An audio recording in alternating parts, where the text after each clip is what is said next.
जय हिंद दोस्तों। आज के वीडियो में एसएससी जीडी कांस्टेबल के बारे में डिटेल से बताऊंगा मैं।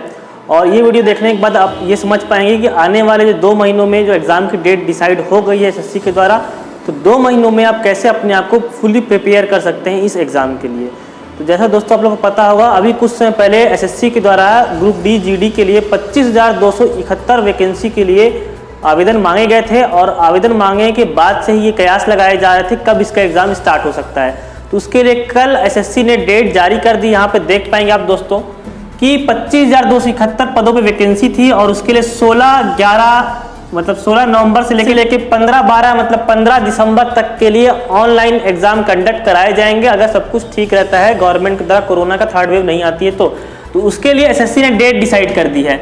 अब जैसे कि आप लोग को पता है कि 16 नवंबर से आप लोग का एग्जाम स्टार्ट होने वाला है, तो उसके लिए आपको प्रिपरेशन भी करनी पड़ेगी और अभी से प्रिपरेशन ऐसी करनी पड़ेगी कि ये वैकेंसी आपसे छूटना नहीं चाहिए, क्योंकि बहुत मुश्किल हो पा रहा है अब नई वैकेंसियों का आना।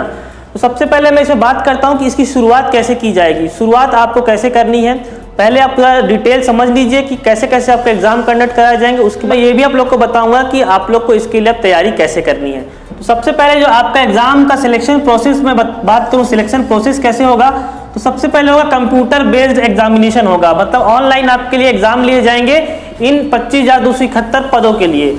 अब एग्जाम में कुल मिलाकर के आपको 100 प्रश्न मिलेंगे हल करने के लिए और प्रत्येक प्रश्न 1 मार्क्स का रहेगा, तो कुल 100 मार्क्स हो जाएंगे। और 100 प्रश्न हल करने के लिए केवल आपको 90 मिनट का समय दिया जाएगा, या कह लीजिए कि 1.5 घंटे का आपके पास समय रहेगा। ठीक है दोस्तों। अब पहला जो आपका सेक्शन आएगा उसमें जनरल इंटेलिजेंस एंड रीजनिंग, इसके 25 प्रश्न देखने को मिलेंगे आपको। अब जनरल इंटेलिजेंस एंड रीजनिंग आप लोग कैसे पढ़ना है 25 प्रश्न के लिए, तो यहाँ पे आप लोग स्क्रीन पे देखिए, इसका पूरा सिलेबस मैं आपको शो करा देता हूँ। ये सिलेबस एसएससी के द्वारा ऑफिशियल जो वेबसाइट में जो उसका नोटिफिकेशन आया था उसका ही ये सिलेबस, आप लोग चाहें तो इसको स्क्रीनशॉट करके रख सकते हैं, क्योंकि आपको यही सिलेबस को फॉलो करना है। दूसरा जो पार्ट होगा वही 25 नंबर का होगा, general knowledge and general awareness. ये भी 25 प्रश्न रहेंगे, 25 मार्क्स के, general awareness and general knowledge.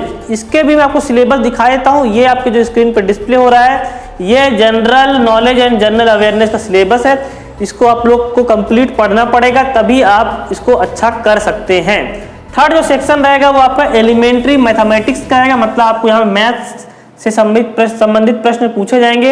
ये भी 25 नंबर का सेक्शन रहेगा। यहाँ पे आप लोग मैथ्स का भी सिलेबस देख लीजिए। इस प्रकार की पूरे जो टॉपिक्स आपको डिस्प्ले हो रहे हैं स्क्रीन पर, इन सभी टॉपिक को आपको तैयार करना पड़ेगा मैथमेटिक्स के लिए। और लास्ट जो है इंग्लिश ऑब्लिक हिंदी, आपको इंग्लिश लैंग्वेज या हिंदी लैंग्वेज से प्रश्न पूछे जाएंगे। यही 25 प्रश्न रहेंगे। तो लैंग्वेज भी आपको सामान्य लैंग्वेज पढ़ना पड़ेगा, जो कि हिंदी और इंग्लिश में अन्य एग्जाम में पूछी जाती है 10वीं के लेवल तक के लिए। जैसे व्यापम का आप हिंदी उठा सकते हो और इंग्लिश उठा सकते हो, तो जो उसके टॉपिक होंगे उसको आप पढ़ सकते हैं। छत्तीसगढ़ व्यापम की बात कर रहा था मैं। तो ये चारों पार्ट मिला करके आपको 100 प्रश्न पूछे जाएंगे आप लोगों से। और इसमें माइनस मार्किंग भी रखी गई है, 0.25 माइनस मार्किंग रहेगी अगर आपके प्रश्न गलत होते हैं। या भी मैं ये भी कह सकता हूँ कि 1/4 क्या रहेगी, इसमें माइनस मार्किंग रहेगी। तो इसको आप अच्छे से करिए। और आपके पास अभी अगर आज से आप तैयारी चालू करते हैं तो लगभग 2 मंथ का समय है, मतलब आपके पास ऑलमोस्ट 60 दिन के आसपास समय बचा हुआ है। तो 60 दिन में आपको ये चारों जो सब्जेक्ट हैं इनके जो 100 प्रश्न उनकी तैयारी कर लेनी है। अब ये एग्जाम आपका इसके बीच में हो सकता है, तो जिसका अगर एग्जाम लास्ट में तो उसको कुछ और समय पढ़ने के लिए मिल सकता है। अब ये एग्जाम होने के बाद क्या होगा, आपकी फिजिकल लिया जाएगा। फिजिकल की तैयारी आप लोग को पीटी टेस्ट या पीएसटी टेस्ट के लिए आपको बुलाया जाएगा। तो जो लड़के होंगे उनको 5 किलोमीटर की रनिंग करनी पड़ेगी 24 मिनट में। लड़कों को 5 किलोमीटर की रनिंग करनी पड़ेगी 24 मिनट में, और वहीं लड़कियों को 1.6 किलोमीटर की रनिंग करनी पड़ेगी 8.5 मिनट में। ये समय है 8.5 मिनट में। ये कौन लोग करेंगे, जो लद्दाख रीजन के नहीं है, लद्दाख से बाहर कहीं के भी होंगे, लेकिन जो लद्दाख रीजन वाले हैं उनको कुछ विशेष छूट दी गई है। 1.6 किलोमीटर उनको रनिंग करना पड़ेगा 6.5 मिनट में जो लद्दाख रीजन से हैं, और 800 मीटर रनिंग करना पड़ेगा 4 मिनट में लड़कियों के लिए।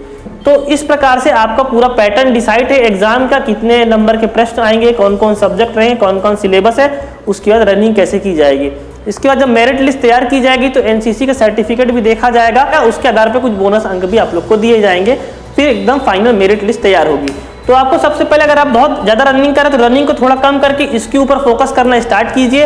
अगर आपका ये कंप्यूटर बेस्ड एग्जामिनेशन क्लियर नहीं होता है तो आपका अभी से रनिंग करने का कोई फायदा यहाँ पर नहीं होगा। रनिंग करिए लेकिन क्या करिए, इस पे भी बराबर फोकस कीजिए। अब आपको तैयारी कैसे करनी है उसके बारे में थोड़ा सा बात कर लेता हूँ दोस्तों, कि आपको मैथ्स और रीजनिंग के कुल मिलाकर के यहाँ से 25 प्रश्न हैं इसके और 25 प्रश्न हैं इसके, तो कुल मिला के जो 50 नंबर आपका आएगा वो मैथ्स रीजनिंग से ही आएगा। 50 नंबर कहाँ से आएगा? मैथ्स रीजनिंग से आएगा। तो डेली कम से कम आप 2 घंटे क्या करिए, मैथ्स रीजनिंग का डेली प्रैक्टिस करिए अभी से लगातार 2 महीने तक, क्योंकि मैथ्स रीजनिंग में जो आंसर आता है वो एकदम कंफर्म आंसर होता है, वो गलत नहीं होता है। उसके बाद हिंदी और इंग्लिश पढ़ने में बहुत समय नहीं लगेगा। 15 दिन भी आप इसको पढ़ते हैं हिंदी को और या इंग्लिश को, तो उसमें आप अच्छे स्कोर कर सकते हैं। बाकी जो जनरल अवेयरनेस और जीएस है ये तो एक पूरा सागर है, अथाह सागर है, इसमें जितना पढ़ लोगे उतना आपके लिए कम ही रहेगा। तो यहाँ से भी आप बाकी जो 2 घंटे हैं रिमेनिंग, आपको 2 घंटे में आपको क्या करना पड़ेगा, जनरल अवेयरनेस और हिंदी की इंग्लिश की तैयारी करना पड़ेगी। तो कुल मिलाकर के आपको 4 घंटे डेली स्टडी करना है। ये मैं बता रहा हूँ मिनिमम, जो अभी तक स्टडी नहीं की है मिनिमम 4 घंटे की स्टडी करना आप लोग स्टार्ट करिए, और जो अधिक कर सकते हैं 6 घंटे और 8 घंटे स्टडी अपने कीजिए, तभी ये एग्जाम क्या हो सकते हैं आसानी से आपसे क्लियर हो पाएंगे। तो होप सो दोस्तों आप लोग इस पूरी बातें समझ गए होंगे, कैसा आपका पैटर्न रहेगा, कैसे आपका एग्जाम कंडक्ट कराया जाएगा। और एक बात मैं और बता दूं, यहाँ पे जो डिस्प्ले हो रहा है नंबर वो मेरा नंबर है। अगर आपको ऑफलाइन क्लासेस करनी है एसएससी इसके लिए, जीडी कांस्टेबल के लिए, तो जो व्यक्ति दुर्ग भिलाई छत्तीसगढ़ में रहते हैं, दुर्ग जिले में, वो मुझसे इसमें कांटेक्ट कर सकते हैं। ऑफलाइन क्लासेस हमारे यहाँ स्टार्ट हो गई हैं, ऑफलाइन क्लासेस संबंधित पूरी जानकारी आपको यहाँ पे मिल जाएगी। तो दोस्तों होप सो आपको ये वीडियो पसंद आया होगा, आप इसको अपने दोस्तों से शेयर कर सकते हैं। मिलता हूँ आपसे मैं अगले वीडियो में, तब तक धन्यवाद, जय हिंद।